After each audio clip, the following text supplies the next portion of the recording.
Hello vinyl community, this is Randy. Back today with another video. I picked up a few records in the last part of March and the first part of April here in 2021, so I'm going to show those to you today. Actually, it's the most recent record that I got. Just got it a couple days ago. I was really excited about it. They're really happy to get this one. This is Matt Valentine Preserves. Matt Valentine Preserves. This is on Doobie Records, I think is the name of this label. The name of their album is Galactic Ooze. I'm not sure what Spectra sound means. Maybe that's just a part of what their label uses to describe their music. But Matt Valentine Preserves. Matt Valentine is the main guy. He is a guitar player. He plays very much like psychedelic rock. In 2019, his album that was called, I think the name of this album was Preserves, and he was just going by Matt Valentine then. I'm not really sure about that. But evidently he's called Matt Valentine Preserves. Now, this from 2019, this is like my second favorite album of the year. Fantastic album. And so this one was recorded in 2020, and I think it came out originally as a CDR, and I saw a YouTube channel called Total Insignificance showing this record a week or two ago, and I wasn't able to find it on Bandcamp, so I asked him where he got it. He gave me the information, which I forgot the name of that website now where I ordered it from, but this is really excellent. Yeah, psychedelic sounding. Matt Valentine plays guitar, but he also plays all kinds of other electronic instruments, and there are some other people who work on this record doing background vocals and bass and drums and various things. So yeah, the whole thing sounds really good. I would call it yeah, just psychedelic rock. I think it's or just psychedelic electronica, or you know, with focused on guitars and stuff. Here's what the label looks like. MVP. It's just a basic black vinyl there, and yeah, the record came with this insert with information about the songs and the people who played on it. Tells where it was recorded and stuff like that. A little bit of artwork on there. So yeah, really excellent. Really happy to get that one. Matt Valentine Preserves. The record we're hearing in the background right now is Tommy Flanagan Trio. This was recorded in 1978. It was on Galaxy Records. That's a really cool looking label, but I can't show it to you because we're hearing it right now. I was streaming this album for a while, been hearing it for a while. Kind of reminds me of Vince Guaraldi, the sound of it does. He plays piano and electric piano on here, and that's electric piano that we're hearing now, and I really like that sound a lot. So he's joined on this record by Keeter Betts on bass and Jimmy Smith on drums. So they're doing some covers of some songs written by other people like Thad Jones. Tony Flanagan wrote a couple songs on here though. Something Borrowed, Something Blue is what we're hearing right now. That's the name of the album. He wrote that one. We're going to hear West Coast Blues after this. It's a Wes Montgomery tune, and then Groovin' High. Charlie Parker's Groovin' High. So, is that Charlie Parker? I think it was Dizzy Gillespie who wrote that one.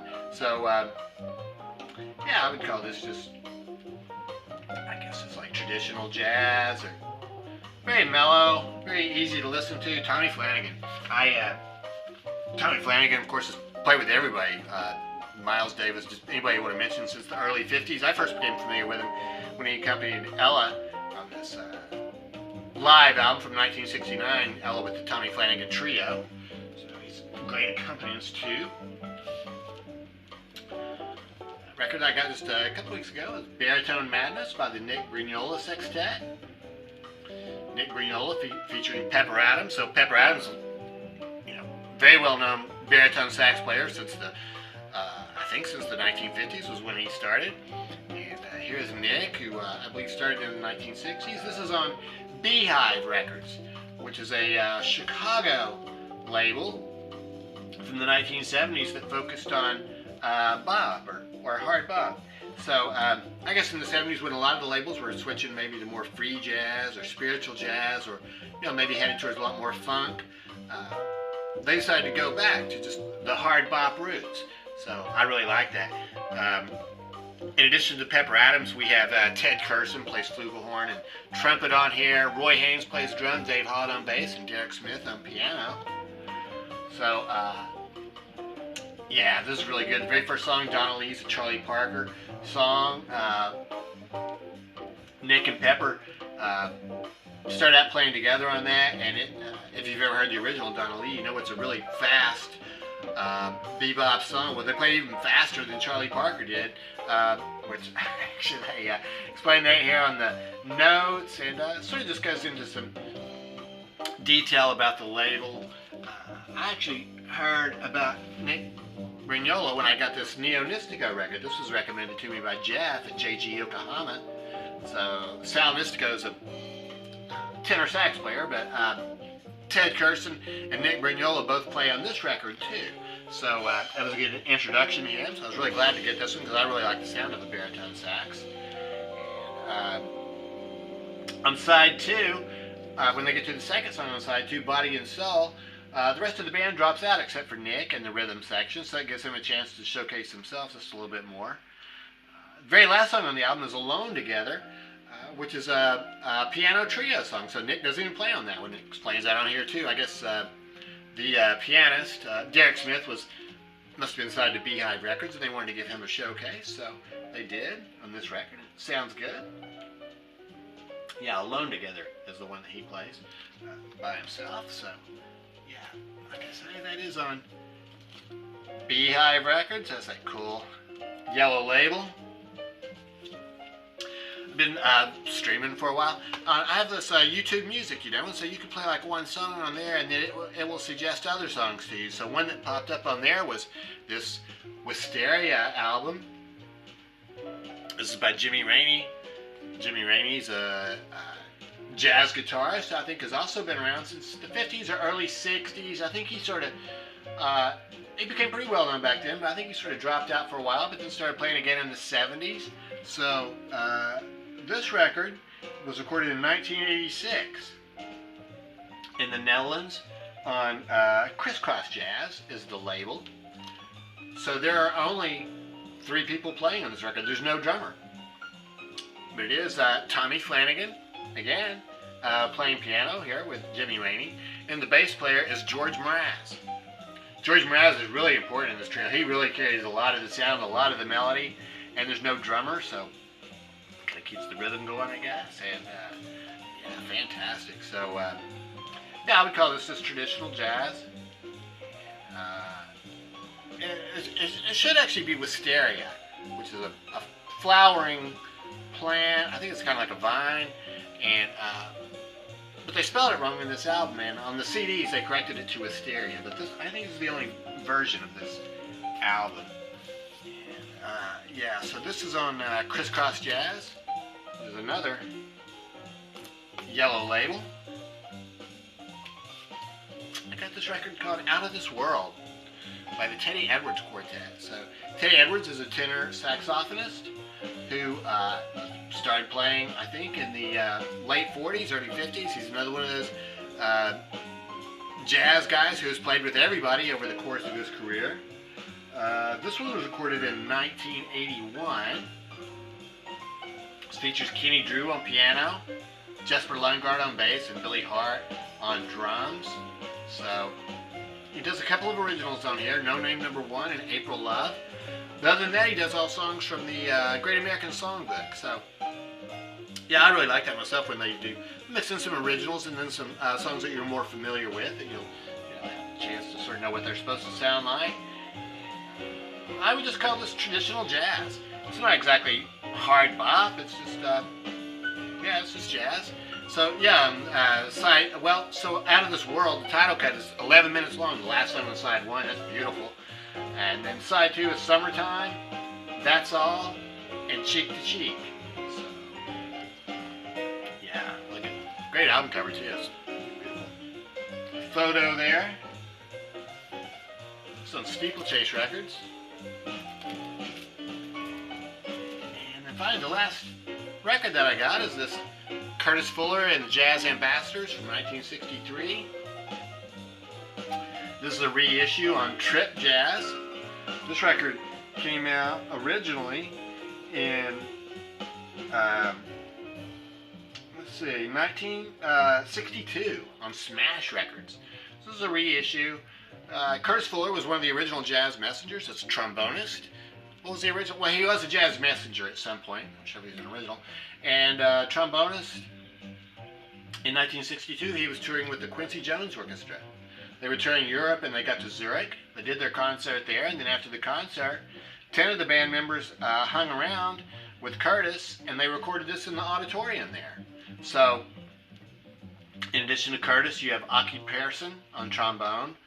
Freddie Hubbard plays trumpet on this, along with Benny Bailey. Phil Woods on alto sax.